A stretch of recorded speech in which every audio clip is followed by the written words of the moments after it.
The Radio Wammo Breakfast. Talking politics with Russel Norman. He'd be the co-leader of the Greens with us. Morning, Russell. Good morning, Wammo. And it looks like the Green Party creative team were in overdrive yesterday in preparation for your performance in the debating chamber.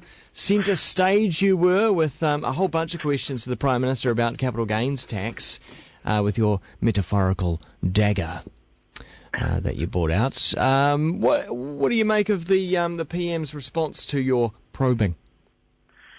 Well, the thing is that John Key's totally over-egging his response, and it's interesting. He's really seems to be a bit rattled about it all. So he's saying that if we had a capital gains tax, it would put a dagger through the heart of the economy, which is absurd when you think that Australia's had a capital gains tax since '85, and every year since '85 it's outperformed the New Zealand economy. And, you know, you've got all these major orthodox economic institutions like the OECD and the IMF that all advocate a capital gains tax. So it's pretty absurd. He's just playing politics with it because he thinks there's votes in it.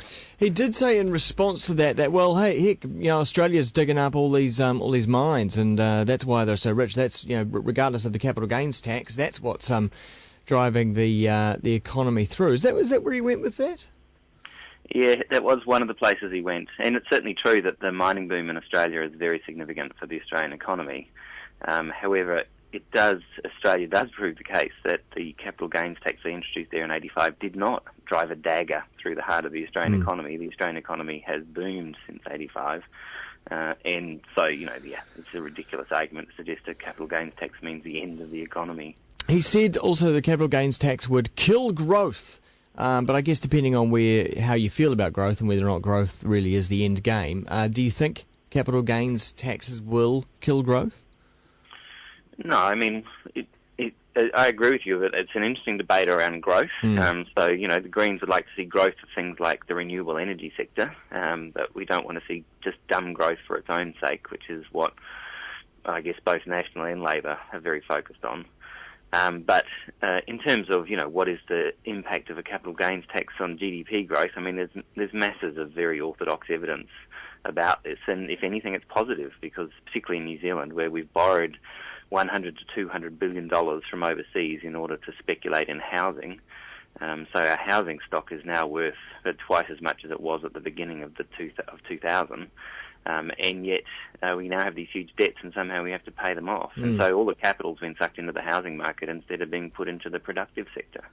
You guys find yourselves in an interesting position at the moment where you're able to debate the capital gains taxes and talk about capital gains taxes, whereas Labor is kind of gagged until Thursday on this issue.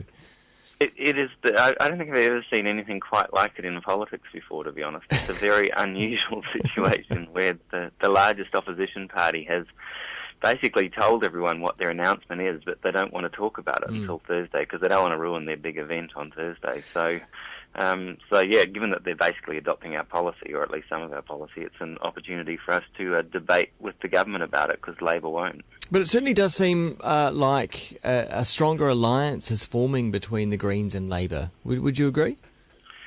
Yeah, I think we're slowly dragging them in our direction, step by step. That's my view anyway. I don't know what Labor's view is, but you know, they have adopted some of our policies, and I think that's good. So, you know, we're keen to make them as progressive as we can, because we need a progressive coalition partner at some point down the track. We haven't said that we would form a coalition with them after the election. It depends on the policy agreement, because that for us is the key thing. You know, we're in politics to make change for good, not just to get ministerial posts. So it's about a policy agreement would be the basis of any post-election agreement. And it's worth also mentioning that you guys have never been in a coalition with any party in government. Yeah, that's right. We've used our numbers in Parliament in order to achieve a whole bunch of things, like, you know, the home insulation scheme, 100,000 households, the electrification of the Auckland rail network, and various other projects like that. But we've never actually had a ministerial warrant. So yeah, I mean, and we do want that. I mean, we're not against that. We think it's important that the Greens are in government.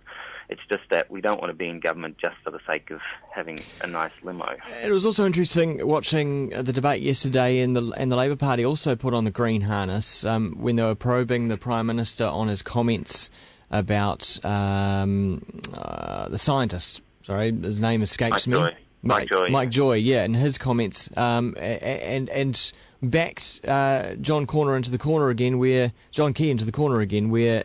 he was forced to say that, scientists, you can find varying views across the spectrum, much like lawyers and accountants. Economists, yeah. Extraordinary contempt for science and scientists, wouldn't you say?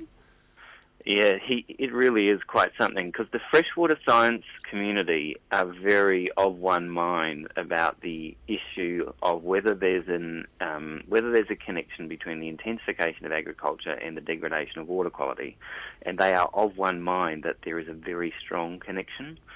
And so John Key is desperately trying to find a way out of that. We're trying to quote various people, and he's quoted this Yale study that was done. Anyway, so some of the freshwater scientists have gone to Yale and said, we want to see your evidence because the Yale study said New Zealand was doing very well. Yeah. And so Yale refused to release the evidence for their study. So Yale, this great, icon of intellectual freedom, unfortunately won't release the data on which they're making these claims. So then what the New Zealand freshwater scientists have done is redone their own study based on what they assume must be the data. It's the National Freshwater Monitoring System that we have. And when you do it, when they've done the numbers, New Zealand comes out about midfield, about 25th in the world. So Professor David Hamilton, who's the Professor of Lakes Management at Waikato University, has done that calculation and has put out a statement about it.